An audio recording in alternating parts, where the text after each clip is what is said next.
منہ پر dark make up کیے سجائے dining hall کے بڑے اور نرم صوفے پر ٹیک لگائے بڑی شان سے ٹی وی دیکھ رہی تھی۔ وہ اب اپنے بیٹے کو میرے خلاف بھڑکا چکی تھی تو اب ان کے چہرے پر سکون اتر آیا تھا۔ میں نے آگے بڑھ کر وہ کارڈ ان کی طرف بڑھایا اور عاجزی سے کہا تھا کہ اماں جی آپ ہی اس گھر کی بڑی ہیں، اس لیے میں اپنی سرکاری تنخواہ کا یہ کارڈ آپ کے حوالے کر رہی ہوں۔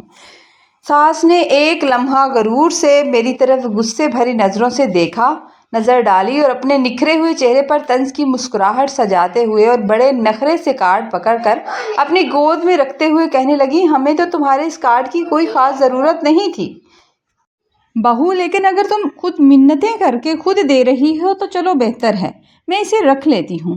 کارڈ حاصل کرتے ہوئے تو ان کا دل باغ ہو گیا ہوگا، لیکن وہ اوپر سے پھر بھی نخرہ ہی دکھا رہی تھی۔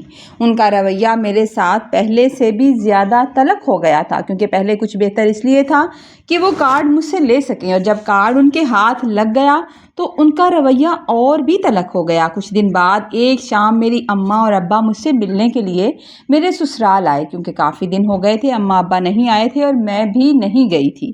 اپنے بوڑھے ماں باپ کو اچانک سامنے دیکھ کر میری خوشی کا ٹھکانہ نہیں رہا۔ میں بھاگ کر باورچی خانے چلی گئی، ان کے لیے گرم گرم چائے اور کھانا تیار کرنے لگی، کیونکہ جب ماں باپ مائکے سسرال میں آپ سے ملنے کے لیے آتے ہیں تو بہت ہی خوشی ہوتی ہے۔ میں نے ان کا ہاتھ پکڑا اور میں سویدھا ان کو اپنے کمرے میں لے آئی تھی اور بڑی محبت سے التجا کی تھی کہ اماں ابا آج میں آپ کو کسی قیمت پر بھی واپس نہیں جانے دوں گی، آپ آج کی رات میرے پاس ہی رکیں گے، صبح جب میں اسکول جانے کے لیے نکلوں گی تو آپ بے شک چلے جائیے گا، میں آپ کو نہیں روکوں گی، اور میں چاہتی ہوں کہ رات کو اماں سے ڈھیر ساری باتیں کروں۔ جب میں نے ابا کو منایا تو وہ مان گئے۔ وہ میرے ماں باپ مجھے پریشان نہیں کرنا چاہتے تھے، وہ نہیں چاہتے تھے کہ میرے سسرال والے کوئی باتیں کریں، لیکن میری ضد کے آگے انہوں نے ہار مان لی اور رات کو وہیں رک گئے۔ اگلی صبح منہ اندھیرے جب میرے ابا کی آنکھ کھلی تو انہوں نے دیکھا، میری ماں نے بھی دیکھا کہ میں صبح 4 بجے کی اٹھی ہوئی تھی۔ نیند سے سوجی ہوئی آنکھوں کے ساتھ جلدی پورے گھر کا جھاڑو پوچھا کیا، نند کے بچوں اور پورے سسرال کے لیے ناشتہ تیار کیا اور چائے کے برتن تک دھوئے۔ اس کام کو مجھے بالکل ایک مشینی انداز میں کرنا پڑتا تھا، کیونکہ مجھے پتا ہوتا تھا کہ میں نے جانا ہے، اور اسی دوران باہر گلی سے اس رکشے والے کی ہارن کی مسلسل آوازیں آ رہی تھی، جس کے ساتھ میرا اسکول جانے کا معاوضہ طے ہو گیا تھا۔ وہ روزانہ اب مجھے لینے آتا تھا۔ باہر رکشہ کھڑا بار بار ہارن دے رہا تھا اور مجھے اسکول سے تاخیر ہو رہی تھی، مگر گھر کے کام تھے، ختم ہونے کا نام نہیں لے رہے تھے۔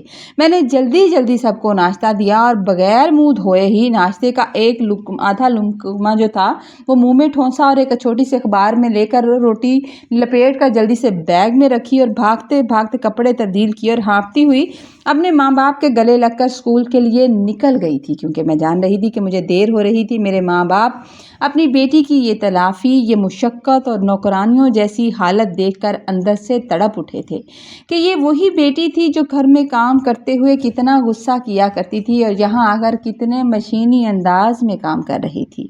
ان کی آنکھوں میں آنسو آ گئے تھے۔ میرے اسکول جانے کے بعد میرے ابا نے میری ساس نصرت بیگم کے پاس کھڑے ہو کر بڑے دکھ اور عاجزی کے ساتھ کہا تھا کہ بھابھی جی، مہرین صبح اتنی مشقت کرتی ہے، اتنی صبح اٹھ جاتی ہے، اسکول کا اتنا لمبا سفر طے کر کے آتی ہے، پھر گھر آ کر کھانا بھی پکاتی ہے۔ اگر آپ اس کے لیے کھانا بنانے والی کوئی عورت رکھ لیں، کم سے کم کوئی جھاڑو پوچھے والی کوئی عورت رکھ لیں تو ہماری بچی کی جان کو تھوڑا سکون مل جائے گا، بیچاری اکیلی اتنی محنت کرتی ہے۔ یہ سنتے ہی میری ساس نے اپنا ناک منہ چڑھا کر زہریلے لہجے میں کہا تھا کہ بھائی صاحب، جس گھر میں وہ آئی ہے وہاں تو دن میں 2 وقت کی روٹی بھی مشکل سے نصیب ہوتی تھی۔ آپ کے گھر میں کتنے نوکر چاکر ہیں جو آپ اپنی بیٹی کو نوکر چاکروں کا مشورہ دے رہے ہیں؟ یہاں آ کر ہماری مہرانی صاحبہ کو کھانے پکانے کے لیے بھی کام والی چاہیے۔ اپنے مائکے میں بھی وہ ایسے ہی آئی ہے اور یہاں آتے ہی آپ کو کیا پرابلم ہو رہی ہے؟ میرے ابا نے ان کی زہریلی بات کو برداشت کیا اور آگے سے کوئی جواب نہیں دیا۔ ماحول کو سنبھالنے کے لیے باتوں ہی باتوں میں میری نند کا ذکر چھیڑتے ہوئے ابا نے پھر سے کہہ دیا کہ بھابھی جی، ہماری نظر میں ایک بہت ہی شریف اور نیک انسان کا رشتہ موجود ہے۔ اس کی پہلی بیوی کا انتقال ہو چکا ہے اور اس کی کوئی اولاد نہیں ہے۔ وہ چاہتا ہے کہ کوئی اچھے اخلاق والی عورت ملے جو گھر سنبھال لے۔